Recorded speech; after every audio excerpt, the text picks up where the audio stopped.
Kako privući sreću u svoj dom, održati bogatstvo i zdravlje? I koji su to narodni znaci? Dok se mnogi spremaju za još jedan običan junski dan, u narodnom kalendaru 17. jun zauzima posebno mesto. Verovalo se da upravo danas čovjek može da pokaže koliko poštuje rad, porodicu, dom i zemlju od koje živi. Naši preci govorili su da se na ovaj dan ne meri čovjek po rečima, već po delima. Zato su ustajali pre prvih sunčevih zraka, otvarali prozore svojih domova i započinjali dan u radu, molitvi i nadi da će godina biti rodna, kuća puna zdravlja, a porodica složna.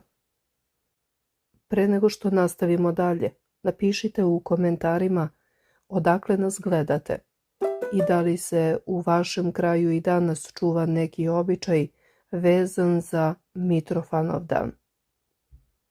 Ako volite priče o starim praznicima, narodnim verovanjima, svetiteljima i zaboravljenim običajima naših predaka, podržite video lajkom i podelite ga sa prijateljima. Ostanite do kraja jer ćemo govoriti o običajima koji su naši stari smatrali izuzetno važnim, o stvarima koje su se obavezno radile, ali i onome što se prema narodnom predanju izbjegavalo sve do ponoći. Pravoslavna crkva danas proslavlja svetog Mitrofana, prvog patrijarha Carigradskog. Njegov život predstavlja jednu od najzanimljivijih priča iz ranog hrišćanstva. Poticao je iz ugledne porodice. Njegov otac Dometije, brat rimskog cara Proba, prihvatio je hrišćanstvo u vreme kada je ono još bilo progonjeno. Zbog vere je napustio Rim i sa porodicom došao u Vizantiju. Tamo je služio crkvi, a njegovim putem krenuli su i njegovi sinovi. Posle smrti starijeg brata Prova, episkopski tron preuzeo je Mitrofan. Predanje kaže da je car Konstantin Veliki bio toliko zadivljen njegovom mudrošću, smirenošću i pobožnošću, da ga je smatrao duhovnim ocem. Kada je Vizantija postala nova prestonica carstva i dobila ime Carigrad, Mitrofan je postao prvi patrijarh tog grada. Na prvom Vaseljenskom saboru, iako zbog duboke starosti nije mogao lično da prisustvuje, sveti oci potvrdili su njegov ugled i položaj. Bio je toliko star da je već imao 117 godina. Pred samu smrt ostavio je naslednika i prema crkvenom predanju prorekao buduću veličinu svetog Atanasija Velikog. Zbog toga se danas mnogi vernici mole svetom Mitrofanu za mudrost, istrajnost u veri, mir u porodici i snagu da izdrži životne teškoće. U narodu je ostalo verovanje da je ovo dobar dan za iskrenu molitvu, za pomirenje sa bližnjima, za početak poslova koji zahtevaju strpljenje. Ali Mitrofanov dan nije ostao upamćen samo po svetitelju. Tokom vekova crkveno sećanje spojilo se sa narodnim životom i običajima vezanim za zemlju, njive i letnje radove. Zato je u narodu nastao naziv Mitrofan Balega. Taj naziv nije bio uvreda, već izraz poštovanja prema poslu kojim se hranila porodica. Naši preci govorili su da bez đubrenja nema roda, a bez roda nema hleba. Smatralo se da upravo oko ovog datuma počinje najvažniji deo pripreme zemlje za buduću žetvu. Narod je govorio da dobra zemlja pamti dobro delo godinama. Zato su domaćini obilazili njive, bašte i voćnjake. Čak i oni koji nisu imali velika imanja trudili su se da toga dana nešto urade sa svojim rukama. Verovalo se da je rad na Mitrofanov dan znak poštovanja prema darovima koje čovjek prima od Boga. Jedan od najpoznatijih običaja bio je rano ustajanje. Smatralo se da čovjek koji prespava jutro na ovaj dan propušta blagoslov rada. Zato su domaćini ustajali sa prvim petlovima. Dan je započinjao umivanjem, molitvom i planiranjem poslova. Lenjost se nije cenila. U mnogim krajevima govorilo se da je upravo danas potrebno završiti ono što se dugo odlagalo. Posebno mesto imalo je čišćenje doma. Kuće su se uređivale, dvorišta sređivala, štale čistile, a nepotrebne stvari uklanjale. U pojedinim krajevima verovalo se da iznošenje smeća simbolično predstavlja izbacivanje briga i nesloge iz kuće. Zato su domaćice obraćale pažnju na svaki kutak doma. Ogledala su pažljivo brisana, prozori prani, a pragovi meteni. U narodnoj tradiciji postojalo je verovanje da čist dom privlači blagostanje. Naravno, crkva ne uči da samo čišćenje donosi sreću, ali su naši preci u tome vidjeli simbol rada, vrednoće i domaćinske brige. Posebno zanimljiv običaj vezan je za lekovito bilje. Smatralo se da biljke ubrane na Mitrofanov dan imaju posebnu snagu. Žene su sakupljale kantarion, kamilicu, hajdučku travu i drugo samoniklo bilje, koje se koristilo tokom cele godine. Sušile su ga i čuvale za čajeve, obloge i domaće lekovite pripravke. Ovaj običaj duboko je ukorenjen u narodnoj tradiciji. Postojala su i brojna narodna verovanja koja su se prenosila s kolena na koleno. Verovalo se da jutarnja rosa najavljuje dobar rod lana. Magla je smatrana znakom leta bogatog pečurkama. Južni vetar tumačen je kao nagoveštaj toplog leta i dobre žetve. Veliki broj komaraca i mušica povezivan je sa vlažnim letom i obiljem šumskih plodova. Topla i tiha noć smatrana je znakom vedrog vremena. Mnoga od tih verovanja nastala su posmatranjem prirode tokom vekova. Ljudi nisu imali savremene meteorološke prognoze, pa su pokušavali da kroz prirodne pojave predvide vreme koje dolazi. Pored svetog Mitrofana danas se proslavljaju i svete Marta i Marija, sestre Lazareve. Njihova priča zauzima posebno mesto u Evanđelju. One su ugostile Gospoda Isusa Hrista u svom domu, u Vitaniji. Zbog toga se njihova imena često povezuju sa gostoprimstvom, brigom za bližnje i ljubavlju prema gostu. U narodnoj pobožnosti ovaj dan je zato bio prilika da se porodica okupi za zajedničkom trpezom. Verovalo se da zajednički ručak ili večera jačaju slogu među ukućanima. Crkvene pesme posvećene Marti i Mariji podsjećaju vernike na važnost gostoljublja. U njima se ističe da je iskreno primanje čoveka u svoj dom vrlina koju Bog blagosilja. Zato se u mnogim porodicama i danas smatra lepim da se na ovaj praznik poseti rodbina, pomogne komšiji ili učini dobro delo bez očekivanja nagrade. Danas se molitveno pominje i sveti sveštenomučenik Joanikije Lipovac, mitropolit crnogorsko-primorski.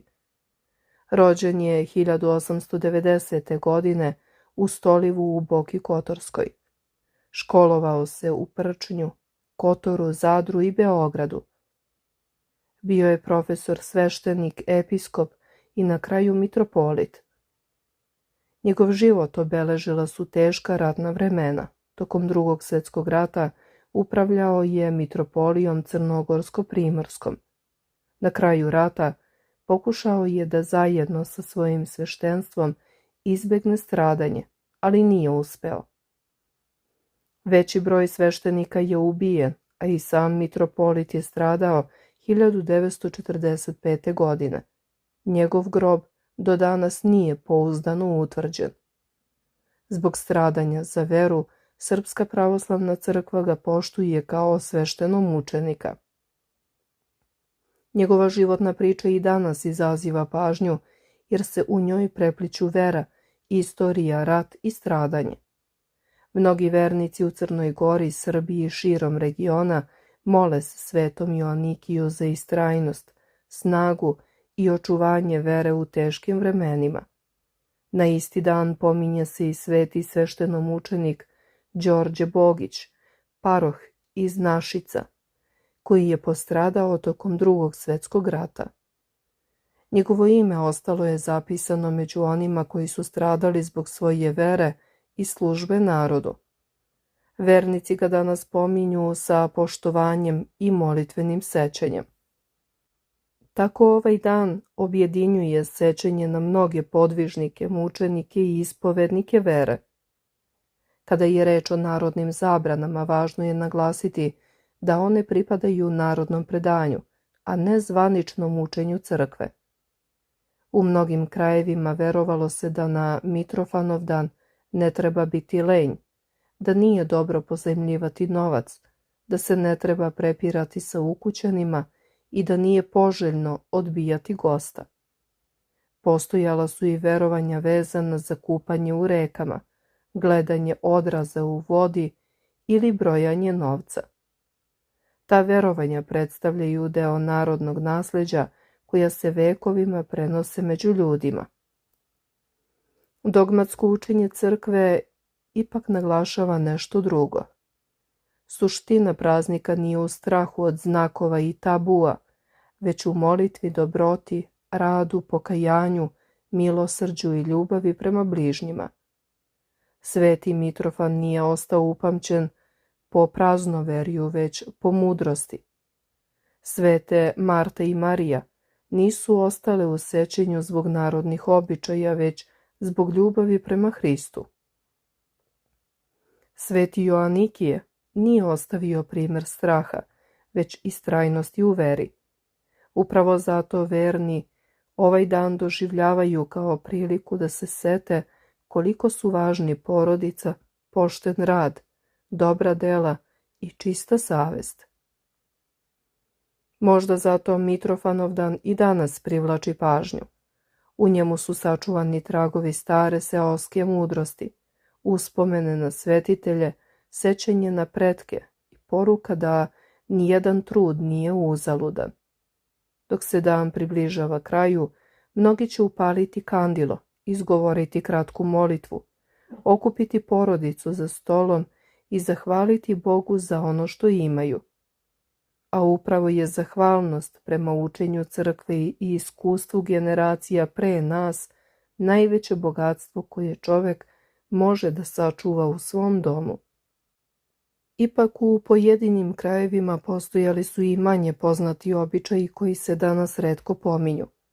Stariji su govorili da se na ovaj dan ne ostavlja započet posao bez završetka, ukoliko je moguće privesti ga kraju.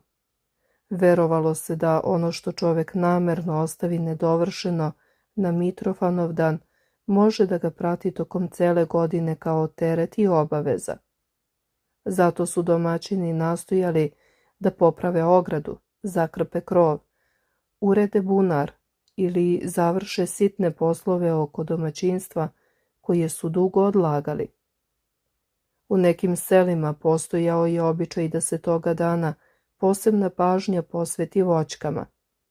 Domaćin bi rano ujutro obišao voćnjak, pregledao stabla i uklonio suve grane. Nije se to činilo iz praznoverja, već iz uverenja da se domaćin prepoznaje po tome koliko vodi računa o onome što mu je povereno. Narod je govorio da drvo koje neguješ danas, sutra hrani tvoju decu. Zabeleženo je i verovanje da se na Mitrofanov dan ne odbija čovek koji traži čašu vode, parče hleba ili pomoć u poslu. Takvo ponašanje povezivano je sa vrlinom gostoprimstva, koja se istog dana pominje kroz primer svetih Marte i Marije. U mnogim porodicama stariji su podsjećali mlađe da se toga dana posebno pazi na izgovorenu reč. Smatralo se da svađa među ukućanima ostavlja težak trag na kuću i da zato treba izbjegavati teške rasprave, uvrede i nepotrebne sukobe. Postojao je i običaj da se pre zalaska sunca obiđe imanje ili okućnica i proveri da li je sve na svom mestu. Time se simbolično pokazivala briga za dom, porodicu i sve ono što je čoveku dato na čuvanje. Neki su tada iznosili stolicu ispred kuće i u tišini posmatrali njive, bašte ili voćnjake zahvaljujući Bogu za dosadašnji rod i moleći se za zdravlje porodice. Među zaboravljenim običajima pominje se i okupljanje najstarijih članova porodice sa decom i unucima. Upravo su tada prenošene priče o precima, o teškim godinama, velikim žetvama, ratovima, selidbama i porodičnim zavetima. Na taj način nije se čuvalo samo sećanje na prošlost, već i svest o tome koliko je važno da porodica ostane povezana bez obzira na vreme i okolnosti. Narod je posebno cenio rad, ali je isto tako cenio zahvalnost. Zato su stariji govorili da se na kraju dana čovek ne pita koliko je uradio, već da li je ono što je radio bilo pošteno i korisno. U tome mnogi vide najvažniju poruku Mitrofanovdana. Nije suština samo u poslovima, običajima i narodnim verovanjima, već u tome da čovek bude vredan, odgovoran, zahvalan i spreman da pomogne drugome. Možda je upravo zato ovaj dan i danas privlači pažnju ljudi, ne zbog straha od narodnih znakova, već zbog želje da se sačuva ono što je vredno, da dom ostane mesto mira, da porodica ostane na okupu, da se ne zaborave koreni, da se poštuju preci, da se sačuva vera i da čovek uprkos svim izazovima vremena u kojem živi ne izgubi ono najvažnije, dobrotu, čestitost i ljubav prema drugima. I za sam kraj, napišite u komentarima da li se u vašoj porodici i danas obeležava Mitrofanovdan i koji običaji su vam ostavili vaši roditelji, bake i deke. Da li ste čuli za neko verovanje koje se i dalje prenosi s kolena na koleno? Da li se u vašem kraju posebno poštuje Sveti Mitrofan, Sveti Joanikije ili Svete Marta i Marija? Podelite svoje iskustva kako bismo zajedno sačuvali od zaborava deo narodnog i duhovnog nasleđa koje je vekovima živelo među našim precima. Ako vam se dopala ova priča, podržite nas lajkom, podelite je sa prijateljima i porodicom i ostavite komentar. Hvala vam što ste ostali do kraja. Neka vam ovaj praznični dan protekne u miru, zdravlju, slozi i svakom dobru.